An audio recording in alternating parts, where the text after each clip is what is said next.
ছেড়ে চলে গেল, আমাদের একটাই প্রশ্ন, তার সঠিক চেহারাটা চাই, জানতে চাই, তাই তো?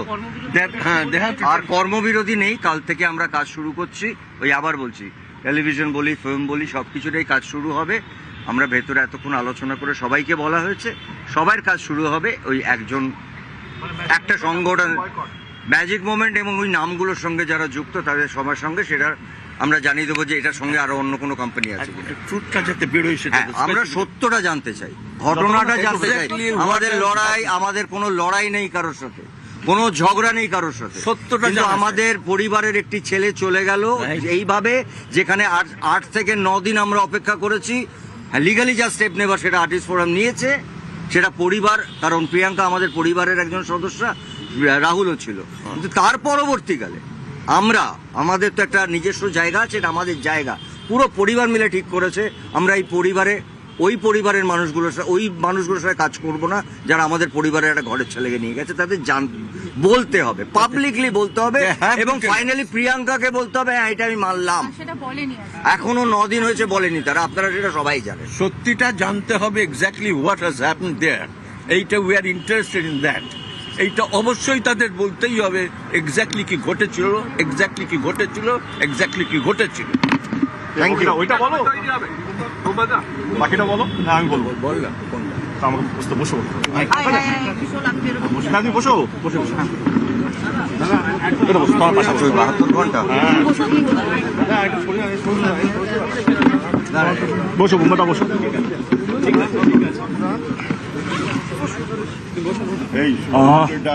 যেই বনটা একদিনের জন্য ডাকা হয়েছিল, আর্টিস্ট ফোরাম এবং ফেডারেশন, আমরা যৌথ মিলে আমরা ব্যান্ড কালচার বা নন কর্পোরেশন কালচার থেকে দূরে থাকি, কিন্তু যেই ঘটনাটা ঘটেছে সেটা অস্বীকারও করতে পারবো না। সেই জন্য সেই কোম্পানি বা তাদের ডিরেক্টরসদের সঙ্গে আমরা নন কর্পোরেশনে যাব, যতদিন না ওরা প্রমাণ করতে পারে যে তারা নির্দোষ বা তাদের কোনো দোষ নেই, তাদের কোনো নেই, পার্সোনাল কোনো নেই।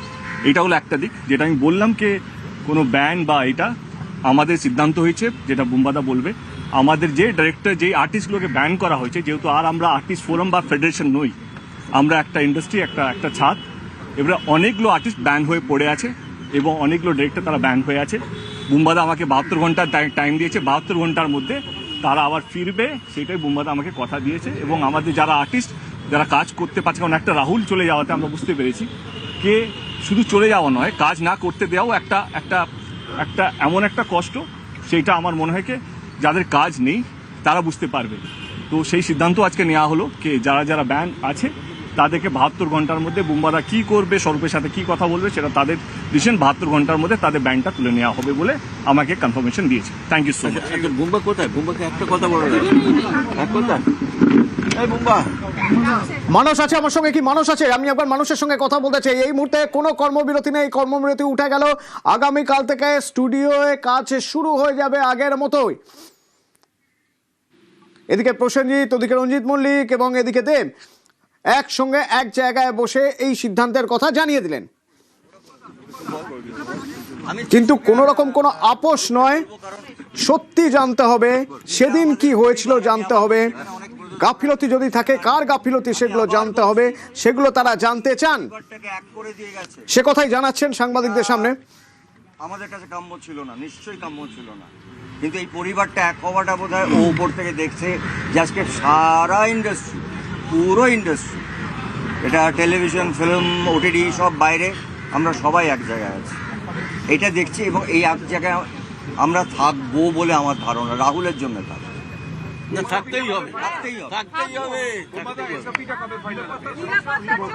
আমার সঙ্গে মানুষ আছে। মানুষ, তাহলে ম্যাজিক মোমেন্টস প্রোডাকশনের সঙ্গে আর কোনো কাজ কেউ তাহলে করবে না? ম্যাজিক মোমেন্টস প্রোডাকশন আর কোনো কাজ হবে না? দেখো অতনু, যেই সিদ্ধান্ত গৃহীত হয়েছে যে আপাতত ম্যাজিক মোমেন্ট প্রোডাকশন এবং ম্যাজিক মোমেন্টের সঙ্গে যুক্ত যে নামগুলি রয়েছে বা যারা এই প্রোডাকশনের সঙ্গে যুক্ত রয়েছেন তাদের সঙ্গে কোনো রকম কাজ টলিউড ফিল্ম ইন্ডাস্ট্রির শিল্পী এবং কলাকুশলীরা করবেন না, এমনটাই সিদ্ধান্ত গৃহীত হয়েছে। প্রসেনজিৎ চট্টোপাধ্যায়, রঞ্জিত মল্লিক, দেব এবং ঋতুপর্ণা সেনগুপ্ত সেটাই জানালেন যে আপাতত ম্যাজিক মোমেন্টসকে কিন্তু ব্ল্যাকলিস্ট করা হলো, তার সঙ্গে বা ম্যাজিক মোমেন্টস এর সঙ্গে যে নামগুলো যুক্ত রয়েছে তাদের সঙ্গে কিন্তু কোনো রকম কাজ হবে না। তবে আগামীকাল থেকে কিন্তু কর্মবিরতি তুলে দেওয়া হচ্ছে। আগামীকাল থেকে শুটিং যেমন চলছিল চলবে, একমাত্র ম্যাজিক মোমেন্ট বা মীনা গঙ্গোপাধ্যায়, শৈবাল বন্দ্যোপাধ্যায় যে প্রোডাকশন, সেই প্রোডাকশন ছাড়া আর যে এসওপি তৈরি করা বলা হয়েছে তারা কয়েকদিনের মধ্যেই ফাইনালাইজ করবেন এবং 15 থেকে 1 মাসের মধ্যেই কিন্তু সেই এসওপি যে পুরো ফরম্যাট এবং পরিষ্কার চিত্রটা সেটা সামনে চলে আসবে এবং সেটা সকলের কাছে পাঠিয়ে দেওয়া হবে এবং সেটা নিয়ে কারো কোনো মতবিরোধ বা কোনো মতামত থাকলে সেটা নিয়েও কিন্তু পর্যালোচনা হবে, এমনটাই প্রসেনজিৎ চট্টোপাধ্যায়, দেব, ঋতুপর্ণা সেন মানুষ আইনি পথে তো এগিয়েছিলেন না ম্যাজিক মোমেন্টস এর বিরুদ্ধে, যে ম্যাজিক মোমেন্টস এ সেদিন এই প্রোডাকশনের শুটিং চলাকালীন কি হয়েছে সেই সত্যি কেন জানা যাচ্ছে না, যদি কারো গাফিলতি থাকে তাহলে তা প্রকাশ করতে হবে। আইনি পথে এগিয়েছিলেন, সেই আইনি পথে এগোনোর দিকটাও কি এরা বন্ধ করে দিচ্ছেন এবার? একদম আইনি পথে আইনের মতো চলে, যেটা বলা হয়েছে যে অবশ্যই সবাই অপেক্ষা করছে যে আইনি পথে কি সিদ্ধান্ত গৃহীত হয় এবং তার পাশাপাশি আইনি পথে যা সিদ্ধান্ত গৃহীত হবে সেটাকে তো সকলে মাথা পেতে নেবেই। তবে ম্যাজিক মোমেন্টস এর কাছে কিন্তু আর্টিস্ট ফোরাম ফেডারেশন এবং টলিউড ফিল্ম ইন্ডাস্ট্রির সকলে বৃহত্তর পরিবার হিসেবে জানতে চাইছে কারণটা কি এবং তাদেরকে কারণ দর্শাতে হবে। কারণ রাহুলের মৃত্যু নিয়ে বিভিন্ন ভার্সন তাদের সামনে এসেছিল, সেই সঠিক কারণটা যেন তাদের সামনে আসে, কারণ পরিষ্কার চিত্র ম্যাজিক মোমেন্টস এর তরফ থেকে জানানো হয়নি এবং আজও কিন্তু ম্যাজিক মোমেন্টস এর তরফ থেকে কেউ এই এখনো পর্যন্ত কিছুই জানানো হয়নি। মানুষ এরই মাঝে দেব কিছুক্ষণ আগে বলছিলেন যে যারা ব্যান, যে অভিনেতারা ব্যান, তাদের সেই ব্যান তুলে নিতে হবে 48 ঘন্টা সময়ের মধ্যে। এই প্রসঙ্গে আমি একটু ডিটেলে জানতে চাইবো। একদম 72 ঘন্টার মধ্যে আলোচনা করা হবে। কোনো ব্যক্তি, শিল্পী বা কোনো টেকনিশিয়ানকে বিনা কোনো কারণে, নির্দিষ্ট কোনো কারণ ছাড়া ব্যান করা যাবে না, সেটা নিয়ে তারা আলোচনা করবেন এবং তারা দেখবেন যে কারা কাজ পাচ্ছেন না, কারা ব্ল্যাকলিস্টেড বা কাদেরকে ব্যান করা হয়েছে, এই বিষয়টি নিয়ে কিন্তু পুঙ্খানুপুঙ্খ আলোচনা হবে এবং 72 ঘন্টার মধ্যে তারা আলোচনা করে অবশ্যই একটা ইনফরমেশন বা তথ্য সকলের সামনে আনবেন। হ্যাঁ, কিন্তু এই যারা ব্যান্ড, এই ব্যান্ডটা কারা করেছে, কারা ব্ল্যাকলিস্ট করেছে, মানে নির্দিষ্টভাবে কোনো কারো বিরুদ্ধে অভিযোগ, কোনো প্রোডাকশন হাউসের বিরুদ্ধে অভিযোগ কি? দেখো, বিভিন্ন সময় বিভিন্ন রকম ভাবে ব্যান করা হয়েছে। আমরা জানি যে টেকনিশিয়ানদের যে ফেডারেশন, সেই ফেডারেশনের তরফ থেকে কিছু কলাকুশলীকে আগে ব্যান করা হয়েছে, সেখানে অনির্বাণ ভট্টাচার্য রয়েছেন, এরকম আরো বহু শিল্পীরা রয়েছে যারা নানা কারণে ব্যান্ড হয়েছে। এইবার এই সমস্ত সংগঠনগুলি, অর্থাৎ ফেডারেশন বলো, আর্টিস্ট ফোরাম বলো, ইনপা বলো, বিভিন্ন সংগঠন যারা যে শিল্পীকে ব্যান করেছে, কি কারণে করেছে, সেই কারণটা নিয়ে কিন্তু পর্যালোচনা হবে এবং কোনো শিল্পীকেই কিন্তু তার কাজ থেকে বিরত রাখা যাবে না বা কোনো শিল্পীকে এভাবে দীর্ঘদিন ব্ল্যাকলিস্ট করে রাখা যাবে না, সেই বিষয়টা নিয়ে কিন্তু একটা পরিষ্কার আলোচনা হবে, এমনটা কিন্তু দেব যারা জানালেন। তার জন্য অবশ্য 3 দিন বা 72 ঘন্টার সময় তিনি বলছেন যে সকলে মিলেই আলোচনা হবে। ধন্যবাদ। কর্মবিরতি শেষ, টালিগঞ্জে আগামীকাল থেকে কাজ শুরু হবে, স্টুডিওয়ে আগামীকাল থেকে কাজ শুরু হবে, কিন্তু সিদ্ধান্ত একটাই। সেই সিদ্ধান্ত কি না, ম্যাজিক মোমেন্টসের সঙ্গে আপাতত কোনো কাজ করবেন না কলাকুশলীরা, শিল্পীরা। তারা এক জায়গায় এসে এক জায়গা থেকে, এক মঞ্চ থেকে জানিয়ে দিলেন আপাতত তারা এদের সঙ্গে কাজ করছেন না, কিন্তু হ্যাঁ, স্টুডিও পাড়া খোলা থাকবে। আর এবার SIR special intensive revision voter লিস্টের, তো এই ভোটার লিস্টের স্পেশাল ইন্টেন্সিভ রিভিশনে যদি শেষ ছবিটা, এখনো পর্যন্ত আপডেট ছবিটা দেখার চেষ্টা করি, জেলাবাড়ি যদি দেখার চেষ্টা করি, কোন জেলায় কত নাম বাদ পড়লো, শতাংশের ভিত্তিতে যদি দেখতে চাই কোন জেলায় কত শতাংশ নাম বাদ পড়লো, যে নামগুলো বাদ পড়লো সেই নামগুলো কাদের, সংখ্যালঘু, মতুয়া, রাজবংশী, কারা? আমার সঙ্গে সোমরাজ আছে, সরাসরি কথা বলবো। সোমরাজ, প্রায় 91 লক্ষ নাম বাদ, একটু জেলা বাড়ি বোঝার চেষ্টা করি, কোন জেলায় কত নাম বাদ পড়লো, যদি সবচেয়ে বেশি নাম বাদ পড়েছে কোন জেলায় সেটাও জানতে চাইবো, সবচেয়ে কম নাম বাদ পড়েছে কোন জেলায় জানতে চাইবো যে নাম বাদ পড়লো শতাংশের ভিত্তিতে কোন জেলায় কতটা নাম বাদ এখনো পর্যন্ত।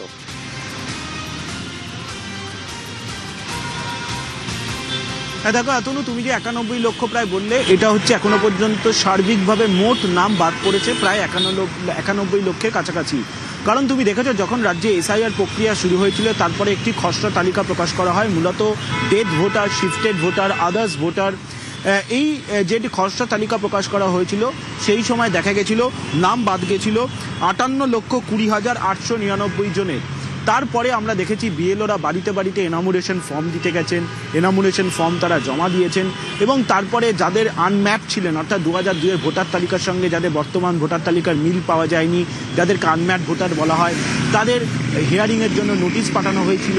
তারপর নির্বাচন কমিশনের তরফে লজিক্যাল ডিসক্রিপেন্সি শুরু করা হয়, যেখানে প্রায় 1,20,00,000-এরও বেশি লজিক্যাল ডিসক্রিপেন্সি যেখানে শুনানি শুরু হয়, যাদেরকে নোটিশ পাঠানো হয় এবং তারপর দেখা যায় যে গত 28শে ফেব্রুয়ারি এসআইআরের যে ভোটার তালিকা প্রকাশ করা হয়েছিল সেখানে বাদ দেওয়া হয়েছিল 5,46,053 জনের নাম, অর্থাৎ গত 28শে ফেব্রুয়ারি পর্যন্ত নাম বাদ ছিল 63,66,952 জনের নাম। কিন্তু সেখানে 60 লক্ষেরও বেশি ভোটারকে আন্ডার অ্যাডজুডিকেশন রাখা হয়েছিল। কারণ কি না, কারণ এই 60 লক্ষ ভোটারের যে নথি ছিল তার সঙ্গে মাইক্রো অবজারভার ইআরওরা একমত হতে পারেনি। সেই কারণে সুপ্রিম কোর্টের নির্দেশে জুডিশিয়াল অফিসাররা এই আন্ডার অ্যাডজুডিকেশনে থাকা অভিযোগের নিষ্পত্তির প্রক্রিয়া শুরু করে। সেই নিষ্পত্তি প্রক্রিয়া অবশেষে শেষের দিকে এবং সেখানেই দেখা যাচ্ছে যে এই আন্ডার অ্যাডজুডিকেশন প্রক্রিয়ার মধ্যে বাদ পড়ল 27,16,393 জন, আর অ্যাডজুডিকেশনের মাধ্যমে ভোটার তালিকায় অন্তর্ভুক্ত হলো 32,68,119 জন। অর্থাৎ সব মিলিয়ে মোট বাদ এখনো পর্যন্ত পড়েছে 90,83,345। কেন বলছি এখনো পর্যন্ত বাদ পড়েছে, তার কারণ কমিশনের কর্তারা জানাচ্ছেন যে এই সংখ্যার কিছু রদবদল হতে পারে। এই যে আন্ডার অ্যাডজুডিকেশনে যে তালিকা অন্তত যে পরিসংখ্যান বেরিয়ে আসছে সেখানে দেখা যাচ্ছে মুর্শিদাবাদ জেলায় সবথেকে বেশি নাম সংখ্যার দিক থেকে বাদ পড়েছে। মুর্শিদাবাদ জেলায় যেহেতু আন্ডার অ্যাডজুডিকেশনের সংখ্যা বেশি ছিল, 11 লক্ষেরও বেশি ভোটার আন্ডার অ্যাডজুডিকেশন ছিল মুর্শিদাবাদ জেলায়, এবং সেখানে দেখা যাচ্ছে মুর্শিদাবাদ জেলায় সবথেকে বেশি নাম বাদ পড়ে হয়েছে 4,55,137 এই নাম বাদ পড়েছে মুর্শিদাবাদ জেলায়। লক্ষণীয়ভাবে উত্তর 24 পরগনা জেলাতেও সংখ্যার দিক থেকে অনেক নাম বাদ পড়েছে। উত্তর 24 পরগনা জেলায় বাদ পড়েছে 3,25,666। শতাংশের নিরিখে যদি দেখা যায় অর্থাৎ পার্সেন্টেজের নিরিখে, সেখানে দেখা যাচ্ছে নদিয়া জেলায় সব থেকে বেশি পার্সেন্টেজ নাম বাদ গেছে আন্ডার অ্যাডজুডিকেশনে থাকা। নদিয়া জেলায় দেখা যাচ্ছে আন্ডার অ্যাডজুডিকেশন ছিল 2,67,940, যার মধ্যে বাদ পড়েছে নদিয়া জেলায় দেখা যাচ্ছে 2,08,626। অর্থাৎ নদিয়া জেলার শতাংশের নিরিখে এখনো পর্যন্ত সব থেকে বেশি বাদ পড়েছে, 60%-এরও বেশি বাদ নদিয়া জেলাতেই পড়েছে। এবং সার্বিকভাবে যে পরিসংখ্যান আন্ডার অ্যাডজুডিকেশনে থাকা ভোটারদের উঠে আসছে সেখানে দেখা যাচ্ছে সংখ্যালঘু অধ্যুষিত এলাকা, মতুয়া অধ্যুষিত এলাকা, রাজবংশী অধ্যুষিত এলাকায় উল্লেখযোগ্যভাবে নাম বাদ পড়েছে, অর্থাৎ অবৈধ ভোটার হিসেবে চিহ্নিত করেছেন জুডিশিয়াল অফিসাররা। নদিয়া জেলা এবং উত্তর 24 পরগনা জেলা এই দুই জেলা মিলিয়ে প্রায় 6 লক্ষেরও বেশি যে নাম বাদ পড়েছে সেখানে বেশিরভাগটাই হচ্ছে মতুয়া অধ্যুষিত এলাকা এবং কিছুটা রয়েছে সংখ্যালঘু অধ্যুষিত এলাকা। অন্যদিকে দেখা যাচ্ছে কোচবিহারে যে নাম বাদ পড়েছে 50%-এরও বেশি আন্ডার অ্যাডজুডিকেশনে থাকা ভোটারদের মধ্যে থেকে বেশিরভাগটাই দেখা যাচ্ছে রাজবংশী অধ্যুষিত বিধানসভাগুলি থেকেই বাদ পড়েছে। মুর্শিদাবাদ জেলা, মালদা জেলা, উত্তর দিনাজপুর জেলা এই 3 জেলাতেই সব থেকে বেশি ছিল আন্ডার অ্যাডজুডিকেশনের সংখ্যা, এবং দেখা যাচ্ছে এই 3 জেলা বেশিরভাগই বলা যায় সংখ্যালঘু এলাকা, এবং এই 3 জেলাতেই বেশিরভাগই সংখ্যালঘু বিধানসভাগুলি থেকে নাম বাদ পড়েছে। উদাহরণস্বরূপ বলা যায় কমিশন সূত্রে জানা যাচ্ছে যে মুর্শিদাবাদ জেলার এমন একটি বা দুটি বিধানসভা রয়েছে যেখানে নাম বাদ পড়েছে আন্ডার অ্যাডজুডিকেশনে প্রায় 1 লক্ষের কাছাকাছি। আবার উত্তর 24 পরগনা জেলায় এমন একটি বা দুটি বিধানসভা রয়েছে যেখানে নাম বাদ পড়েছে 70,000-এর কাছাকাছি, 80,000-এর কাছাকাছি একটি বিধানসভা থেকে। ফলত তুমি সার্বিকভাবে যে পরিসংখ্যান দেখতে পাচ্ছ সেখানে একটা বিষয় স্পষ্ট হচ্ছে, মতুয়া অধ্যুষিত এলাকা, সংখ্যালঘু অধ্যুষিত এলাকা, রাজবংশী অধ্যুষিত এলাকা থেকে উল্লেখযোগ্যভাবে নাম বাদ পড়েছে। এই যে 27 লক্ষেরও বেশি এই যে নাম বাদ পড়েছে তাদের নাম আদৌ কি ভোটার তালিকায় উঠবে, এই ভোটের আগে উঠবে? এখনো কিন্তু ধোঁয়াশা রয়ে গিয়েছে এবং এই ধোঁয়াশা হয়তো কিছুটা কাটতে পারে আগামী সোমবার, তার কারণ আগামী সোমবার সুপ্রিম কোর্টে এসআইআর মামলার পরবর্তী শুনানি।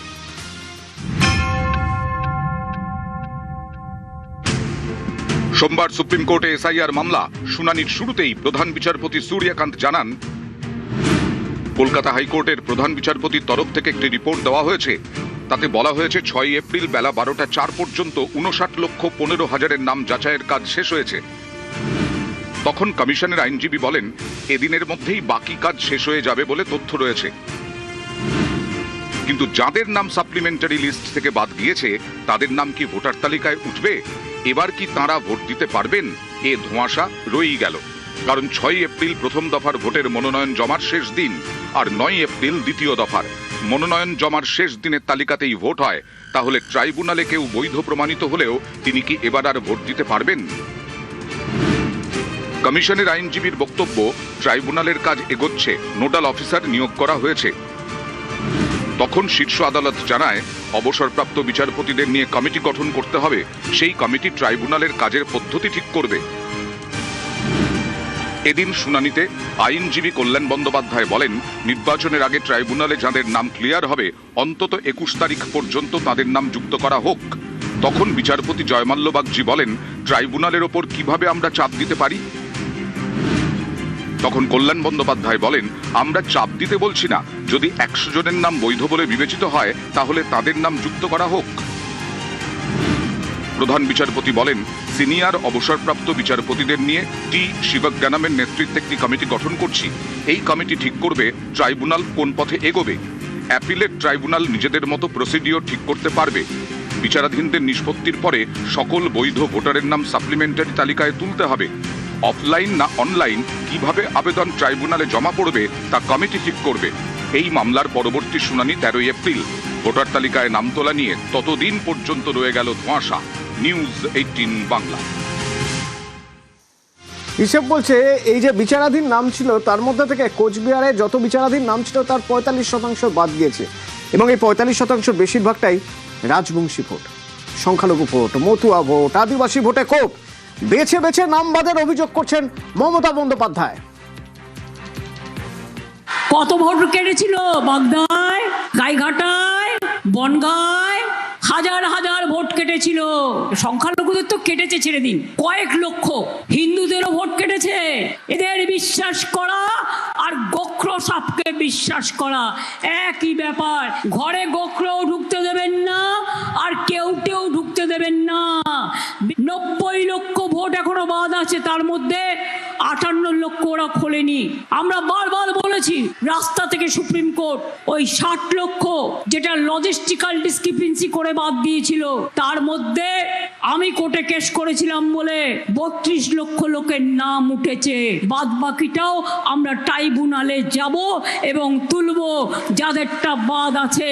ডিটেনশন ক্যাম্প করতে দেব না, বাংলার মানুষের গায়ে হাত দিতে দেব না।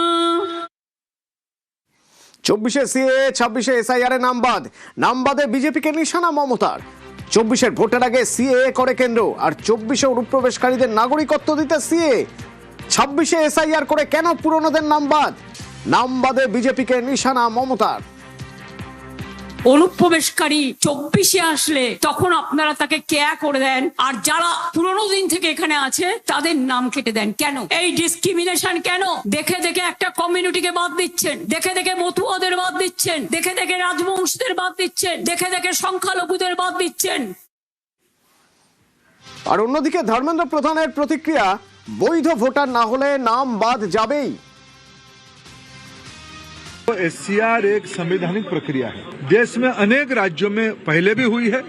बंगला में किसकी वोट होनी चाहिए? घुसपैठियों की होनी चाहिए या बंगला भाषा भाषी की होनी चाहिए? मेरे बंगाल की राज घुसपैठियों के हाथ में रहेगा या बंगालियों के हाथ में रहेगा? ऐसा तो नेचुरली और कॉन्स्टिट्यूशनल प्रोसेस है, सबको उसको स्वीकार करनी चाहिए। जो भारतीय नागरिक है उसकी वोट नहीं कट रहा है, जो भारत की बाहर के घुसपैठिया उनके नाम कट रहा है। আর যাদের নাম বাদ গেছে সুপ্রিম কোর্ট জানাচ্ছে তাদের জন্য উপায় আছে। কি সেই উপায়? না, সেই উপায় হলো ট্রাইব্যুনাল, যেখানে গিয়ে আবেদন করা যাবে, যেখানে বলা যাবে যে আমার নাম বাদ গিয়েছে, আমার ভোটাধিকার ফিরিয়ে দিন, আমি বৈধ ভোটার, তার জন্য আবেদন করা যাবে। তো এই আবেদন করার লাইন দেখুন, অবস্থা দেখুন।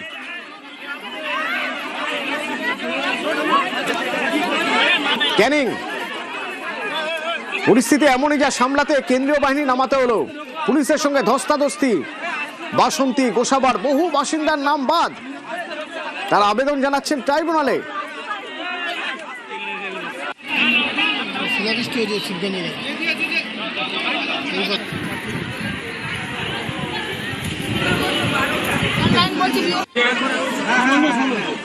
আপনাদের অনলাইনে যে অ্যাকনলেজমেন্ট স্লিপ বেরিয়েছে ওইটা আপনারা রেখে দেবেন।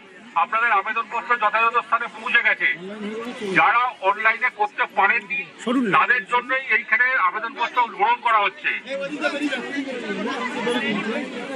এসআইআর এর যে ডকুমেন্টস আমরা জমা দিয়েছি, আমরা আর ভইব না। আমাদের 5 জনের হয়ে গেছে সাকসেসফুল, আমাদের 3 জনের এরকম ভাবে হেনস্থা করা হচ্ছে। ঠিক আছে, অনলাইন ফর্ম ফিল আপ করে দিয়েছি, ওকে আবার বলছে ডকুমেন্টস এখানে এসবিএস এ জমা দিতে হবে, বিডিওতে জমা দিতে হবে। ওখানে আসলাম, ঠিক করলাম, এখানে আবার নাম নমিনেশন হচ্ছে, যার কারণে 8 ঘন্টা ঘুরে ঘুরে এখানে আসতে হচ্ছে। আসার সময় গেটটা তো খুলবে, সব মানুষের যে গেট, একটাই গেট যাওয়ার এবং আসার। তাহলে বলুন এতে আমাদের অবস্থাটা কি হচ্ছে? চুচুড়া লম্বা লাইন, বাঁধে যাওয়া নাম তুলতে, ভোটাধিকার ফিরে পেতে লম্বা লাইন সকাল থেকে।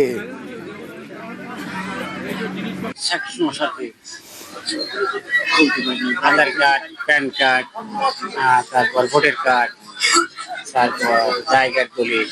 আমার 3 সাল থেকে ডকুমেন্টস এখানে আপিল করার ডিলিট হয়ে গেছে আপনার নামটা। এদের উপর বিচারাধীন, এদের উপর নিতে পারবো।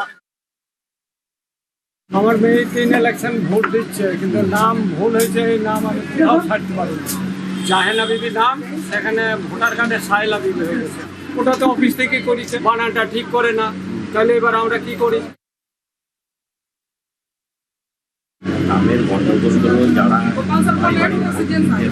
নামের স্প্লিনগুলো নিতে আসছে, আমরা তো সব ঠিকঠাক দিচ্ছি, তারা ভুল করছে। আজকে তাদের ভুলের ফলটা আমাদের ঘরে ভোগ করতে হচ্ছে। তাদের 3বার করে অ্যাপ্লাই করে যদি এই নাম ঠিক না হয়, এই যে ভোগান্তি আজকে এই মানুষ, বাচ্চা মেয়েরা কী অবস্থা, কালকে কি দুর্দিন গেছে, তাহলে এই ভোগান্তিগুলো আমাদের এখানে এইভাবেই করতে হবে। বহরমপুরে জেলা শাসকের অফিসের সামনে কাঠফাটা রোদ, গরম, তাতে হয়রানির লাইন। এই লাইনের শেষে গিয়ে পৌঁছবে ঘর, যেখানে আবেদন করা যাবে, আবেদনপত্র জমা দেওয়া যাবে ভোটাধিকার ফেরত পাওয়ার জন্য।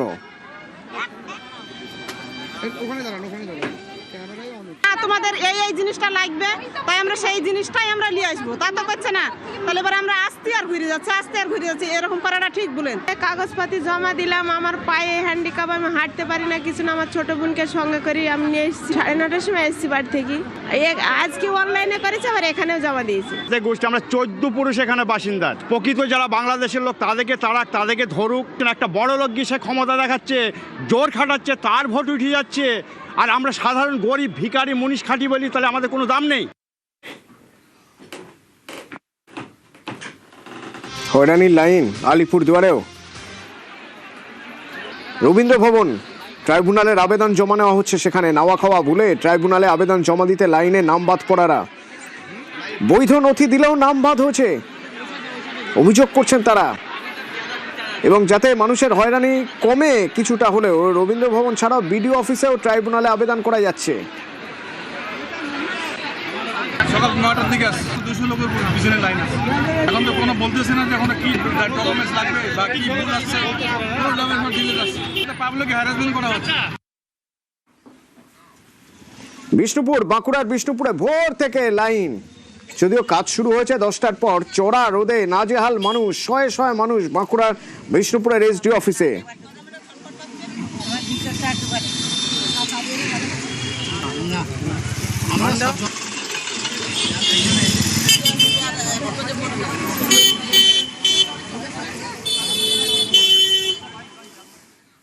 লাইনে দাঁড়িয়ে আছি 4-5 ঘন্টা হয়ে গেল। আমরা 2002 ভোট দিয়েছি, আমাদের সব কাগজ আছে, সব প্রমাণ আছে, Aadhaar card, voter card, PAN card, স্বাস্থ্যাধিকার সমস্ত কার্ড আছে। তবু আমাদের ডিলিট করে দিচ্ছে, বলতে আমাদের ভোটের নাম নেই, আমরা ভোট দিতে নাকি পারবো না, আমরা সরকারি সব জিনিস থেকে বঞ্চিত হই।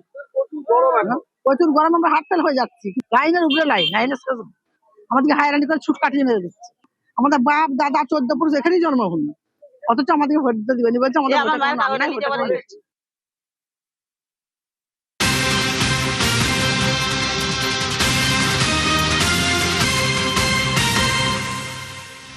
ভোটের বাজারে শহর কলকাতা থেকে 36 লক্ষ টাকা উদ্ধার। এই 36 লক্ষ টাকা কোথা থেকে কিভাবে উদ্ধার করা হলো? এসটিএফ এর জোড়া অভিযান, কোথাও 20 লক্ষ, কোথাও 16 লক্ষ, 36 লক্ষ টাকা উদ্ধার। আমার সঙ্গে অমিত রয়েছেন। অমিত, নির্দিষ্ট তথ্য কি ছিল, সেই তথ্যের ভিত্তিতে কোথা থেকে কিভাবে এই টাকা উদ্ধার হওয়া সম্ভব হলো? দেখো, নির্বাচনী আচরণবিধি লাগু হওয়ার পর থেকে এসএসসি নাকা চেকিং, অর্থাৎ স্পেশাল যে নাকা চেকিং, যেখানে কলকাতা পুলিশ এবং কেন্দ্রীয় বাহিনীর যৌথ উদ্যোগে যে চেকিং নাকা চেকিং চলছে, সেক্ষেত্রে আজকে কলকাতা শহরের দুটি জায়গা থেকে, একটি হচ্ছে বরতলা থানা এলাকার শোভাবাজার এলাকা, সেখান থেকে 16 লক্ষ টাকা, অন্যদিকে বউবাজার থানা এলাকার ছাতাগুলি, অর্থাৎ ঠিক লালবাজারের খুব কাছে, সেখান থেকে এক ব্যক্তির কাছ থেকে 20 লক্ষ টাকা পাওয়া গিয়েছে। এরপরই কলকাতা পুলিশের তরফে অভিযান চালানো হচ্ছিল বা নাকা চলছিল, তাদের তরফে নির্বাচন কমিশনের যে আধিকারিক ছিলেন তারা প্রত্যেকে একত্রিতভাবে সার্চ করার পরে এই টাকা রিকভারি হয়। তারপরে কিন্তু আয়কর দপ্তরকে তুলে দেওয়া হয়েছে। সেক্ষেত্রে শোভাবাজারের কাছে যে নাকা চেকিং, সেখানে একটি অ্যাপ গাড়ি করে 2 ব্যক্তি যাচ্ছিলেন এবং গাড়ি স্বাভাবিকভাবে নাকা চেকিং এর সময় হাওড়ার এক বাসিন্দা, তার কাছে একটি কালো রঙের ব্যাগ ছিল। সেই ব্যাগে যখন তল্লাশি চালানো হয় যৌথভাবে কলকাতা পুলিশ এবং সিআরপিএফ এর তরফে, সেই ব্যাগ থেকে 16 লক্ষ টাকা সেখানে তার ব্যাগে ছিল, তার কোনো রকম কারণ দর্শাতে পারেনি, কিন্তু তারা কোথায় নিয়ে যাচ্ছিল। এরপরই দু জায়গা থেকে 36 লক্ষ টাকা উদ্ধার, সব মিলিয়ে এক নিউ মার্কেট থানা এলাকা থেকে 20 লক্ষ টাকা এবং নাকা চেকিং এর সময় একটি অ্যাপ ক্যাব থেকে শোভাবাজারে 16 লক্ষ টাকা উদ্ধার হয়েছে।